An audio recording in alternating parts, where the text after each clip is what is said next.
Hello आहे नमस्कार. तर आणखीन एका नवीन रेसिपीसोबत तुमचं स्वागत आहे. तर सुषमाज किचनमध्ये स्वागत आहे तुमचं. तर बघू शकताय मी आज बनवणार आहे कोबी मंचुरियन. तर त्यासाठी साहित्य घेतलेलं आहे 250 ग्राम कोबी घेतलेला आहे, छान असा बारीक किसून घेतलेला आहे किसणीच्या साहाय्याने. तर बघा असं कोबी आहे आणि यामध्ये आपण बाकीचे मसाले वगैरे घेतले. तर मी 1 चमचा मंचुरियन घेतला आहे आणि कश्मीरी लाल मिरची पावडर 1 चमचा घेतलेली आहे आणि त्यासाठी आपल्याला घ्यायचं आहे आलं लसूण पेस्ट 1 चमचा घेतलेली आहे आणि हा गरम मसाला 1 चमचा घेतलेला आहे आणि त्यासाठी 3 ते 4 चमचे तांदळाचं पीठ मी घरात बनवून घेतले वापरायचं. तर हे बघू शकताय कॉर्नफ्लॉवर 2 चमचे, 1 चमचा मीठ आणि आपला खायचा सोडा कलर असतो ना तो घेतलेला आहे. तर चला आपले सर्व मिश्रण आपण मिक्स करून घेऊयात. तर बघू शकता आपलं मिश्रण छान असं मिक्स घेऊयात.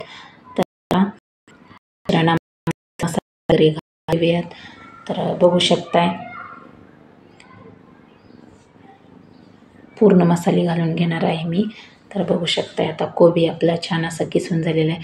जास्त वेळ ठेवला की पाणी सुटतं कोबीला, त्याच्यामुळे पटकन पटपट रेसिपी घ्यायची. तर यामध्ये मी घालून घेणार आहे बाकीचे सर्व मसाले. तर आता आपल्याला घालायचं आहे, यामध्ये घालायचा आहे पहिला मसाला मंचुरियन मसाला घालून घ्यायचा आहे आपल्याला. तर मी मंचुरियन मसाला घालून घेतलेला आहे आणि त्यानंतर आपल्याला घालायचं आहे कश्मीरी लाल मिरची पावडर, गरम मसाला आणि आता घेतले कश्मीरी लाल मिरची पावडर. आणि आता आपल्याला घ्यायचे आलं लसूण पेस्ट घ्यायचे, थोडीशी फोडून घ्यायची अशी. तर आलं लसूण पेस्ट घालून घ्यायची आणि आता आपल्याला घालायचं आहे कॉर्नफ्लॉवर, मीठ आणि खायचा कलर तुम्हाला आवडत नसेल तर तुम्ही स्किप करू शकता. कलर छान येतो म्हणून मी घेतलेला आहे खायचा कलर आपला. तर बघू शकता आता इथं तांदळाचं पीठ आपण गरजेनुसार घालू शकतो. तर यामध्ये मी 1 चमचा तांदळाचं पीठ घेणार आहे. तर बघू शकताय मी 2 चमचे तांदळाचं पीठ घालून घेतलेलं आहे यामध्ये आणि आता हे सर्व आपल्याला मिक्स करून घ्यायचं आहे. तर मी छान असं मिक्स करून घेणार आहे. खूप सोपी रेसिपी आहे आणि घरात जेवढं आपल्या साहित्य तेवढ्या साहित्यामध्ये आपण बनवू शकतो. याला जास्त काही साहित्य लागत नाही. तर बघू शकता छान असा कलर येतो याचा. तर बघा तुम्ही माझा व्हिडिओ स्किप न करता पूर्ण बघा. तुम्हाला आवडला तर माझ्या व्हिडिओला नक्की लाईक करा.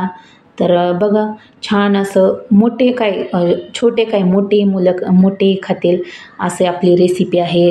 तर छान असं बघा कलर किती छान आले, छान टेक्स्चर आलेलं आहे आपल्या याला मिश्रणाला. तर बघा मस्त असा कलर आलेला. तर 1 ते 2 मिनटं मी करून घेतले, मिश्रण मिक्स करून घेतलं. कढई आपली ठेवलेली आहे गरम करण्यासाठी गॅसवर आणि तेल घातलं आहे आणि आपलं तेल असं गरम झालेलं आहे.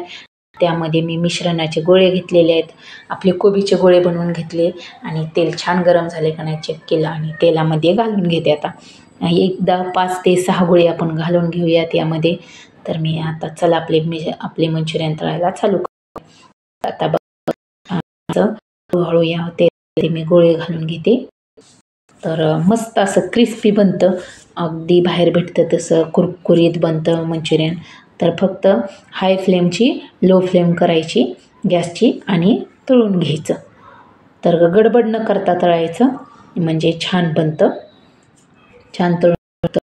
तर बघा छान खूप छान येतो याला मंचुरियनला, बाहेर भेटतं तसं मग कलर आपल्याला छान येतो याचा, बाहेर मिळतो तसा आहे. आणि आता आपल्याला 1 ते 2 मिनटं थांबायचं आणि आपल्याला ते बाजू पलटून घ्यायचे. तर मंचुरियनचा कलर चेंज झाला की आपल्याला बाजू पलटून. तर बघा मंचुरियनला कसं दिसते, एकदम छान दिसतं मंचुरियन आपलं. तर एकदम सोपी रेसिपी आहे, तुम्ही नक्की ट्राय करून बघा. तर बघा छान असा कलर येतो याला.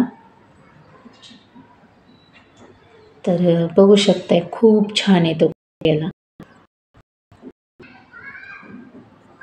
तर आता 1 ते 2 मिनटं झालेले आहेत. तर आपल्याला दुसरी बाजू पलटवून घ्यायची आपल्या मंचुरियनची. तर आता मी दुसरी बाजू पलटवून घेते आणि याला गडबड करायची नाही कारण ते फुटतेत गोळे तेलामध्ये, मंचुरियन फुटतं तेलामध्ये. तर बघा छान असं आपलं मंचुरियन तयार होत आहे. खूप छान कलर येतो. एवढं छान चविष्ट झालं की मुलांना काय मोठ्या नाही आवडले हे मंचुरियन. तर तुम्ही नक्की ट्राय करून बघा.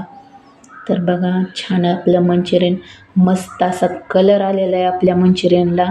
तर तुम्ही बघू शकताय मस्त कलर आलाय आहे आणि त्याच्यावर थोडासा घालून आणि त्याच्या शेजवान घातलेली आहे. तर माझी मंचुरियनची रेसिपी तुम्हाला आवडली असेल तर नक्की लाईक करा आणि ट्राय करून बघा. आणि कसं होतं ते तुम्ही पद्धत वेगळी आणि माझ्या चॅनलला लाईक करा, शेअर करा आणि सबस्क्राईब करा. धन्यवाद.